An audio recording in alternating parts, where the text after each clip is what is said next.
मुल्ला रूमी रहमतुल्लाह अलैह फरमाते हैं, बहुत बड़ा मुजरिम था एक बंदा, बहुत बड़ा गुनाहगार था, बुत को पूजता था, थक गया, सारी रात बुत के सामने खड़ा था, माज़अल्लाह या सनम या सनम या सनम कहते, थक गया, नींद आ गई, ऊंघ आ गई।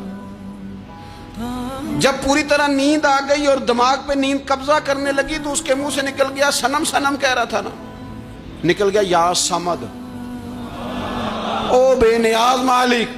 रब करीम ने फरिश्तों से फरमाया, दौड़ के जाओ, जो कहता है इसे दे दो। फरिश्ते कहने लगे, मालिक तो बुत को पुकार रहा था, उसने तो गलती से नाम लिया है। फरमाया, मुझे नहीं पता, लेकिन देखो ना, उसने मुझे पुकारा तो है ना। कितनी देर से झूठे को पुकार रहा था, इसका मामला हल नहीं हुआ। अब अगर सच्चे को पुकारने पे भी हल ना हुआ तो फर्क क्या रह जाएगा। दे दो जो मांगता है, दे दो। मेरे दोस्त, घर पता चल जाए